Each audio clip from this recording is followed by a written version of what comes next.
صعب جدا نقول إن كل الدعوات مش مستجابة، وإن كل حاجة بتدعي بيها بيجي عكسها.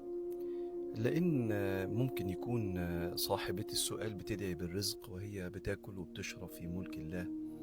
ممكن يكون مش الكم اللي هي عايزاه في هذا التوقيت لحكمة ربنا في توزيع الأرزاق. ممكن تكون بتدعي بالهداية وهي الحمد لله عندها قدر من العبادة في حياتها، ربنا موفقها ليه. بتدعي بيه الستر وهي الحمد لله مستورة في المجتمع اللي هي عايشة فيه. وبالتالي ساعات الإنسان بيبقى واخد نعم كثيرة جدا، ولكن بيدعي بدعوات معينة هو منتظر إنها تتحقق، والدعوات دي مع عدم تحققها يشعر إن دعائه كله مش مستجاب، وده يصعب جدا يعني. ولكن عايز أفكر صاحبة السؤال بحكمة ابن عطاء الله لما قال: لا يكن تأخر أمد العطاء، يعني توقيت العطاء.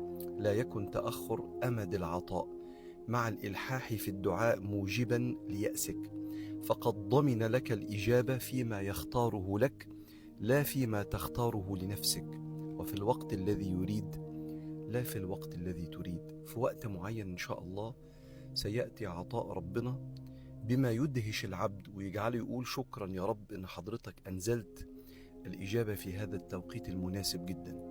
فاحنا بندعي، وعلامة استجابة ربنا لينا أن وفقنا للدعاء. كان سيدنا عمر يقول كده: إني لا أحمل هم الإجابة ولكن أحمل هم الدعاء، فإذا رزقت الدعاء جاءت معه الإجابة. وبالتالي يا صاحبة السؤال اطمئني، وإن شاء الله ربنا يستجيب لك في كل ما تريدين، وأحسن كمان مما تتمني إن شاء الله.